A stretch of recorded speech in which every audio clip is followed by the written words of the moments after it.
말씀이 성도님들의 삶에 힘이 되고 또 삶의 능력이 되시기를 바랍니다.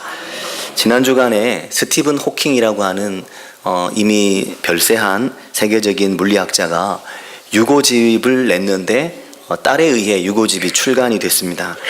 천재 물리학자인 스티븐 호킹이 그의 유고집에서 이야기하는 그 큰 주제는 신은 없다 하는 주제였습니다. 스티븐 호킹이 신은 없다라는 결론을 내렸다고 그 내용을 CNN이 보도한 그런 내용이었습니다. 물리학자의 인생의 결론이긴 하지만 그리스도인들이나 교회가 듣고 기분 좋은 이야기는 아니죠. 그는 그 책에서 매우 복잡하고 큰 문제에 대한 매우 단순한 대답이라는 그런 말을 하면서 신의 존재를 부정하고 신이 없다고 말하는 이유는 하나가 전 세계를 지배할 수 없다 하는 과학적이고 또 물리학자다운 접근을 통해 신이 없다는 이야기를 하면서 신을 통해 이루어진다고 하는 모든 이야기는 자연 법칙에 의해 다 설명할 수 있다라는 이야기를 했습니다. 요즘 보면 TV나 또는 인터넷에 귀신에 대한 이야기나 영매라고 하는 죽은 자를 불러올려서 접촉을 하게 해주는 이런 식의 이야기들이 많이 드라마 소재로 등장하는 것을 보셨을 겁니다. 또 최근에는 훌륭한 영상과 또 음악의 도움을 받고 CG를 통해서 그런 이야기들이 매우 아주 친근하게 우리에게 다가오도록 그렇게 영화화되고 드라마화되는 것을 볼 수 있습니다. 마치 이러한 이야기는 우리가 사무엘상 28장에서 보면 사울이 정말 답답할 때 하나님이 그에게 대답하지 않으실 때 엔돌에 있는 무당을 찾아가서 그에게 죽은 사무엘 좀 불러달라라고 이야기하는 장면을 연상하게 만듭니다. 그리고 사람들은 이러한 드라마를 매우 재밌게 보고 이러한 드라마 이야기에 푹 빠져서 그 드라마 내용에 울고 웃고 그러면서 나도 저렇게 좀 한번 죽은 사람도 만나보고 또 나도 한번 죽었다가 다시 살아나면은 또 저렇게 또 한번 살고 싶고 그런 이야기들을 웃는 이야기로 하는 것들을 봅니다. 웃는 이야기로 그런 이야기들 하죠. 그런 이야기에 목숨 걸고 생명 걸고 저것에 대해서 신앙적으로나 혹은 정말 그런 이야기가 사실일 것이라고 생각하는 사람들은 의외로 많지 않습니다. 사람들은 첨단의 과학 문명 속에 살면서 어떤 면에서는 신의 베일을 벗기고 하나님이 없는 듯이 말을 하기도 하고 또 한편으로는 그러한 드라마와 영화와 가상의 공간을 통해 마치 실제하지 않는 것이 실제하는 것처럼 생각하는 그런 시대를 살고 있습니다. 이게 굉장히 혼란스럽다라는 것을 느낄 수 있습니다. 그런 중에도 하나님을 향한 믿음을 지키고 하나님을 향한 세상이 감당할 수 없는 믿음을 가지고 계신 성도님들을 축복하고 그 믿음이 삶에서 많은 은혜와 많은 하나님의 영광이 드러나는 삶이 되시기를 바라고 축복합니다. 전에 있었던 일인데 토요일 날 이제 전에 있던 그 앞에 있던 교회에서 결혼식이 있었는데 그 결혼식에 많은 하객들이 모여서 이제 예식을 하는 그런 중이었는데 보통 이제 교회에서 결혼식을 하면 안 믿는 사람들은 답답하게도 여기지만 교회에서 하는 결혼식이니까 조금 이게 남다르다는 마음을 가지고 예식에 좀 이게 적극 협조하는 그런 사람들이 이제 많죠. 교회니까 아무래도 안 와봤던 곳이고. 근데 그날 결혼식에 오셨던 하객 중에 한 분이 그 안에 앉아서 목사님 주례를 하는 동안 계속 이렇게 옆 사람과 떠들면서 계속 이제 얘기를 하면서 비웃으면서 또 목사님 설교 끝마다 이렇게 조롱하고 비아냥거리는 듯한 투로 계속 이야기를 중얼중얼 하더니 어느 순간 전화가 왔는지 전화를 꺼내서 보란듯이 큰 목소리로 전화를 받는 거였습니다. 그래서 제가 그분에게 이 교회야 이 예배 지금 결혼식 이 신성한 시간에 뭐 하시냐 좀 자제해 달라라고 얘기했더니 그분이 아니 전화도 마음대로 못해? 야 교회가 진짜 웃기네. 그러면서 확 승질을 내시고는 일어나서 밖으로 막 쾅쾅쾅쾅 하면서 나갔습니다. 이게 본당이 꽤 넓은 본당이었음에도 불구하고 그분의 행동이 워낙 큰 소리로 얘기를 하는 터라 결혼식의 이 진행 분위기가 순간 약간 웅성웅성하는 때가 있었죠. 근데 이런 현상은 오늘날 우리가 주변에서 많이 볼 수 있습니다. 사람들은 교회를 굉장히 조금 이렇게 낮게 보거나 약간 경외심을 갖지 않고 보는 현상들이 많아졌죠. 드라마에서는 마치 뭐 귀신 얘기하고 뭐 이렇게 좀 영적인 얘기하니까 사람들의 영적인 관심이 많아질 것이라 생각하지만 의외로 사람들은 교회나 정말 영적인 것에 대해서 매우 모르고 그 부분에 대해서 무관심을 넘어서 약간 경외심을 잃어버리는 그런 시대를 살고 있습니다.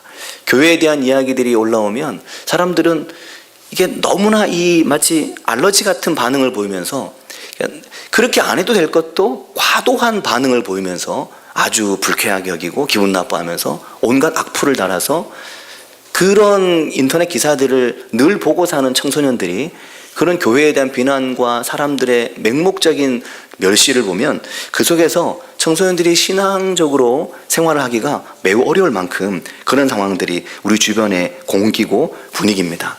오늘날 교회가 이렇게 사람들에게 은근히 무시당하고 은근히 경외감을 잃어버리게 된 이유들은 교회가 교회 스스로 자초한 일이다라고 생각을 합니다.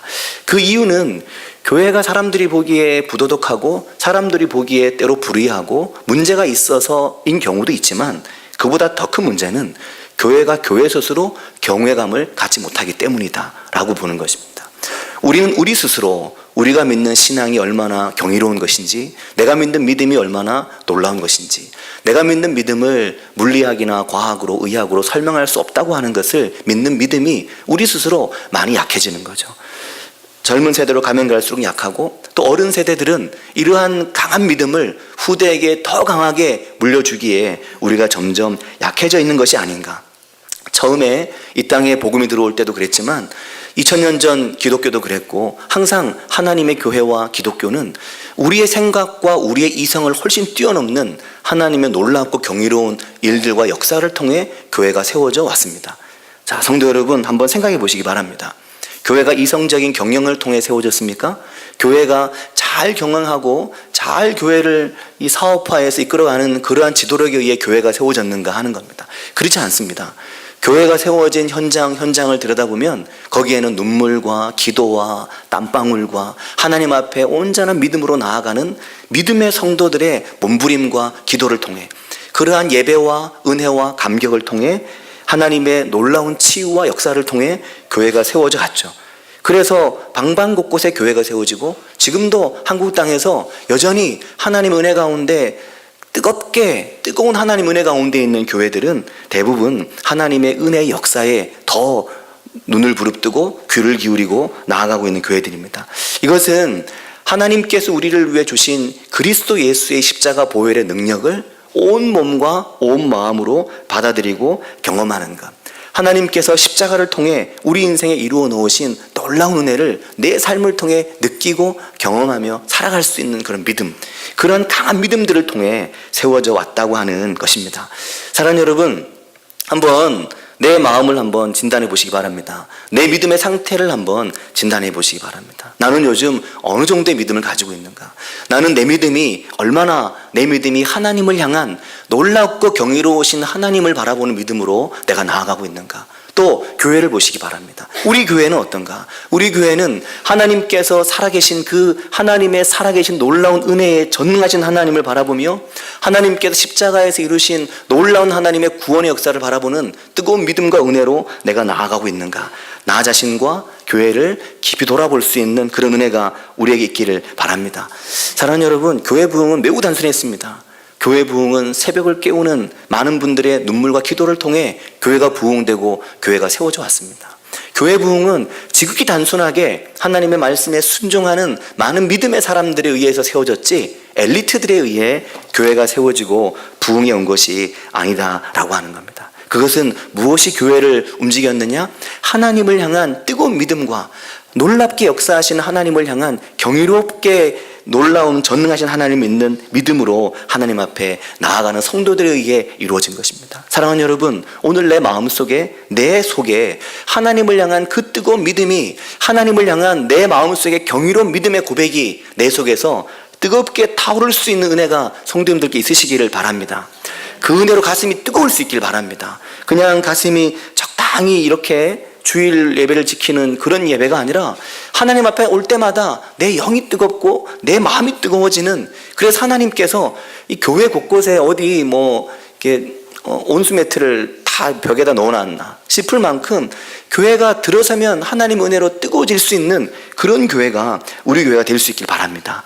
사랑하는 여러분, 거룩한 하나님의 신비와 하나님의 능력을 팽개치고는 교회가 교회로 존재할 수가 없습니다. 아픈 사람이 있을 때, 또 어려운 일들을 당할 때, 그것은 우리로 하여금 그 아프고 힘든 일들 가운데 기도하면서 살아계신 하나님을 맛보고 경험하도록 만들고자 하시는 하나님의 은혜와 하나님의 계획들이 곳곳에 자리하고 있는 것들입니다.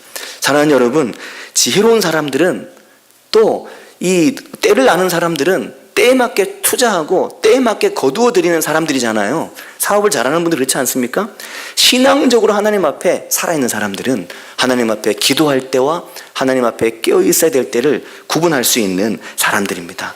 사랑하는 여러분, 저는 요즘 우리의 시기는 2018년은 또 송전양문교회의 오늘은 기도할 때라고 생각합니다.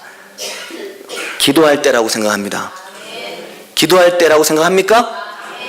기도하시기 바랍니다. 사랑하는 여러분, 기도하지 않고서 왜 안 되지? 기도하지 않고서 왜 이런 일이 없지? 기도하지 않고서 왜 우리는 이거밖에 안 될까? 라고 생각하지 않으시길 바랍니다. 기도하면서 하나님께서 내 인생에 이루시는 놀라운 일들을 맛보고 경험할 수 있는 은혜가 우리 가운데 있기를 바랍니다. 사랑하는 여러분, 기도를 통해서 하늘의 문이 열립니다.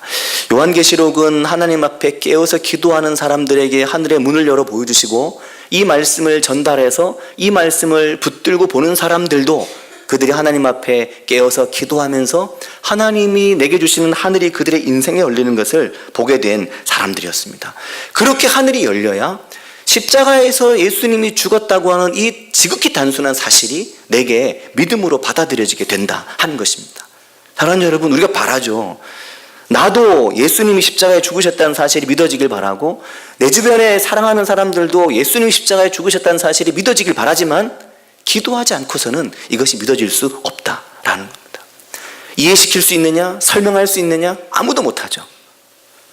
어느 순간 믿음도 없던 사람이 믿음이라는 게 생기게 되는 이 일에는 기도하는 그 기도가 절대적으로 필요하다라고 하는 겁니다. 오늘 말씀에 보면 요한계시록 5장은 이러한 과정에 있어서 중요한 부분을 우리에게 말하는데, 1절에 보면 이렇게 말합니다. 보좌에 앉으신 이의 오른손에 두루마리가 있었다. 그리고 그 두루마리는 하나님의 뜻이 이 땅 가운데 실현되게 되는 하나님의 말씀이 기록되고 임봉이 되어 있는 두루마리다 하는 겁니다. 그런데 문제는 2절에 보면 힘 있는 천사가 큰 소리를 외치는데, 이 천사가 뭐라고 말하냐면, 누가 이 두루마리를 펴서 그 안에 인을 뗄 수 있을까 하고 큰 소리로 외치는 거죠.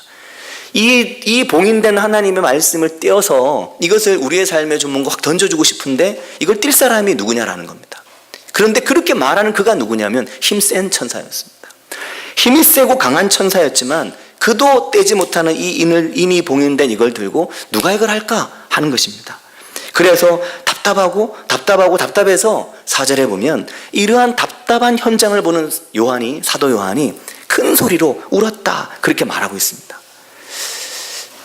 여러분, 우리가 하나님께서 우리 인생에 놀라운 하나님의 은혜를 좀 보여주시고 하나님의 은혜를 우리 인생에 나타내시고 내 삶에 하나님이 살아서 역사하신다는 것을 믿을 수 있는 믿음의 눈이 마치 두루마리의 봉인이 해제되듯이 우리 인생에 눈이 열릴 수 있는 이런 은혜가 우리에게 있었으면 좋겠다라고 마음이 답답해서 울 수 있는 사람들이 많기를 바랍니다. 이것으로 인해서 답답하고 이것으로 인해서 안타깝고 그래서 하나님 앞에 좀 더 엎드려 기도할 수 있는 기도의 사람들이 많이 늘어날 수 있기를 바랍니다. 사랑하는 여러분, 저는 우리 교회 모든 성도님들이 기도의 용사들이 되시길 바랍니다. 기도하는 자리에 함께 하실 수 있길 바랍니다. 기도하는 자리에 나아가시길 바랍니다. 기도하라 그래요. 아멘. 난 안 되는데. 아멘. 뭐 다른 거 뭘 할 때는 아멘 하다가 자, 기도하는 자리에 나갑시다 이러면 아멘. 웃을 일이 아니라는 거죠. 이게 제 일 같으면 웃으셔도 되는데 성도님들의 일이시기 때문에 웃지 마시라는 것입니다. 내 인생의 일이니까요. 사랑하는 여러분, 그냥 교회는 다니나 하나님의 전능하심과 관계없는 인생으로 살길 원하십니까? 아니면 교회를 다니면서 전능하신 하나님과 관계 있는 인생으로 살고 싶으십니까? 교회를 다니면서 내가 뭘 하고 뭘 결정하든, 사업을 하든 일을 하든 뭘 하든 그 모든 일을 내 힘으로 하길 원하십니까? 적당히 하나님의 보조를 받을 수 있으면 받고, 안 해주면 그냥 말고 나는 끈기 있으니까 그냥 계속 버틸래, 이렇게 살길 원하십니까? 아니면 정말 저 전능하신 분을 내 이 팔 안에 놓고 하나님을 내가 움직이지 못해도 하나님께서 내 인생에 하나님의 놀라운 일들을 보여주시는 그런 사람으로 살고 싶으십니까? 후자로 우리가 한번 살아보자는 거죠. 기도함으로 하나님이 인생에 어떻게 역사하시는지를 볼 수 있는 그런 눈을 열고 살아보자 하는 것입니다. 그렇게 살고 싶지 않으십니까? 그렇게 가고 싶지 않으시냐 하는 겁니다. 오늘 본문에 보면 사도 요한이 이렇게 답답해서 울고 있을 때 그에게 영적인 숨막힘이 있었던 거죠. 이게 안 될까? 일을 떼야 되는데 못 뗄까? 힘 센 천사도 보니 힘 엄청 세 보였나 보죠. 근데 그걸 들고 이걸 누가 떼지 하고 있으니까요.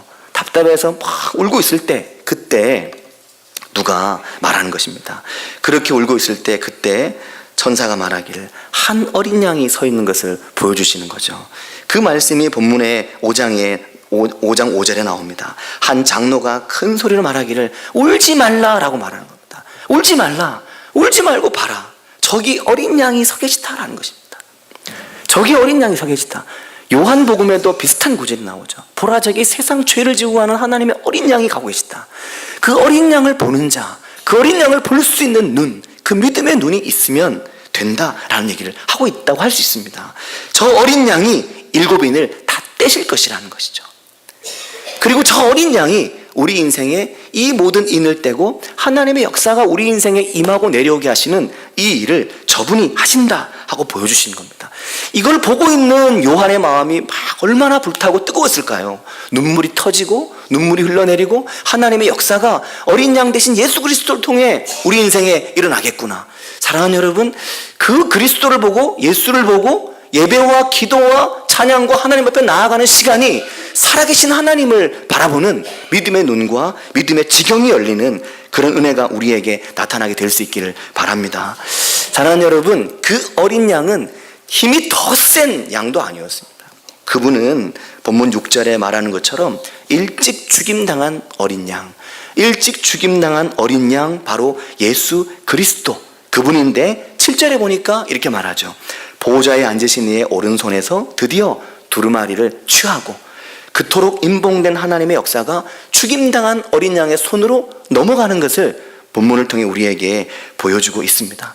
사랑하는 여러분, 힘없고 나약해 보였지만 하나님의 아들로 세상에 오셔서 우리 가운데 하나님의 역사를 이끄시고 우리 가운데서 인간이 할 수 없는 놀라운 인간의 구원과 하나님의 역사를 우리 인생 가운데 가져오신 바로 예수 그리스도, 그분을 보고 그분의 붙들린 교회로 우리 교회가 또 성도님들의 삶이 세워질 수 있게 되기를 바라고 축복합니다. 많은 언약을 하고 많은 약속을 하고 신의 산 언약도 하고 하나님 앞에서 그렇게 다짐하지만 그 모든 약속도 다 지키지 못한 연약한 하나님의 자녀들이지만 예수 그리스도의 십자가를 붙들고 갈 수 있는 그런 은혜가, 그 뜨거운 믿음이 우리 가운데 일어날 수 있게 되기를 바라고 소망합니다.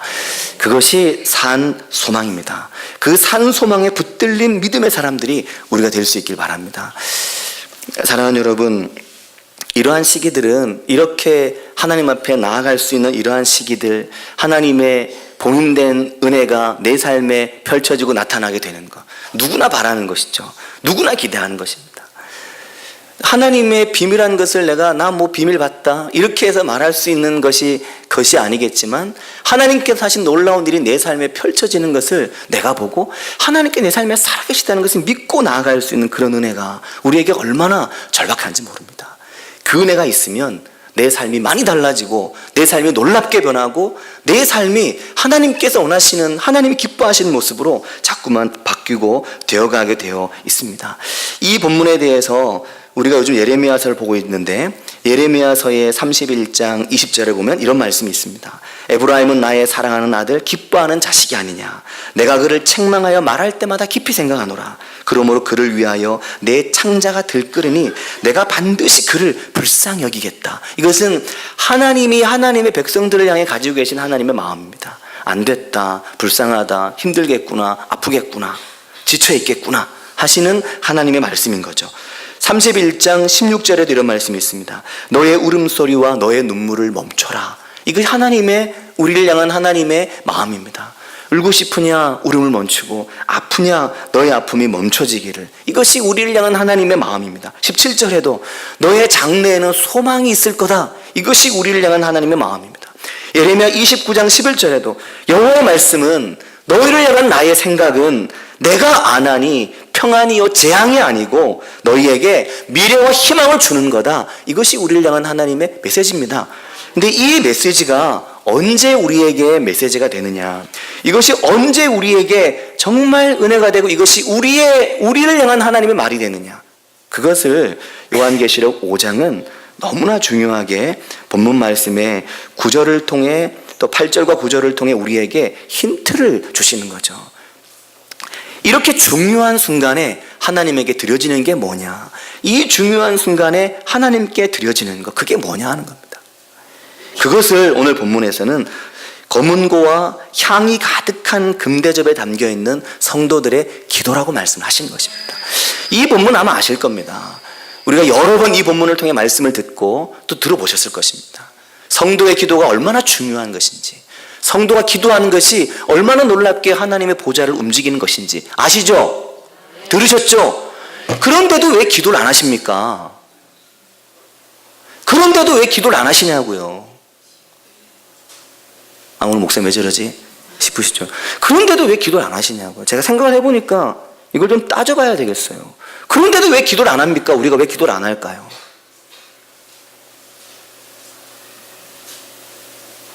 왜 기도를 안 하십니까? 그런데도. 신종훈 청년, 저를 째려보고 있어서 왜 기도를 안 하냐고요. 왜 안 할까요? 왜 안 합니까? 기도를. 주님이 우리를 보고 뭐라고 말씀하실까요? 무슨 복을 줄까? 이걸 물어보실까요? 왜 기도를 안 하냐고 물어보시는 겁니다. 왜 기도를 안 하냐? 뻔히 아는데 왜 기도를 안 하냐? 생활이 안 되고 습관이 안 되고 이것도 저것도 안 돼서. 하나님도 얼마나 답답하실까요?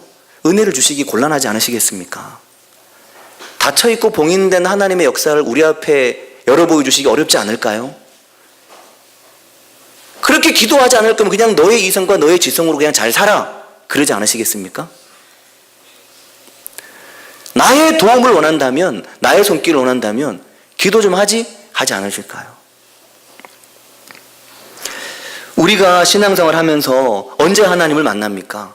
하나님을 만나는 순간은 대부분 힘들고 어려울 때 만납니다. 아프고 곤고할 때, 삶에 문제가 있을 때, 해결이 잘 안 될 때, 절박할 때, 그때 하나님을 만나죠. 하나님께 약속하고 하나님께 서원하고 하나님께 다짐했던 것들 힘들고 어려운 순간에 꺼내봅니다. 그러면서 그 부분에 대해서 하나님과 계산하려고 하죠. 내가 하나님께 내놓을 걸 내놓고 하나님께 받을 걸 받으려고 합니다. 근데 뭘 내놔야 되느냐?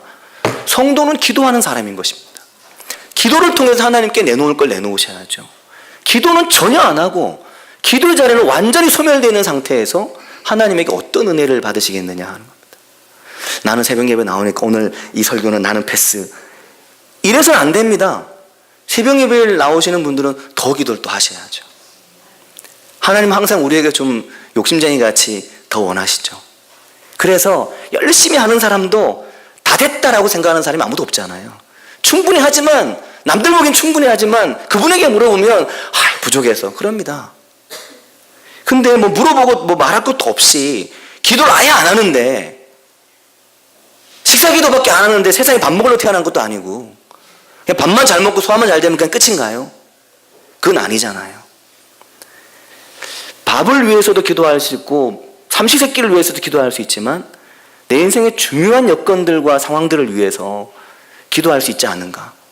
또 더 중요한 것은 기도해야 될 때와 시기가 있지 않겠습니까? 요즘에 아픈 분들이 많습니다. 누가 많이 아프면 그게 뭔 신호입니까? 기도 안 한다는 신호입니까? 기도 안 한다는 신호가 아니라 기도하라는 신호입니다. 하나님이 무슨 기도 안 한다고 또 사람 괴롭히시는 분은 아니시죠. 아픈 사람이 있을 때는 기도하라. 그래서 요즘 기도를 많이 하십니다. 각자 기도하시고 또 새벽에도 기도하시고 아픈 분이 있는 가정은 절박하게 기도합니다. 눈물로. 안 나오던 기도해도 나오고 기도합니다.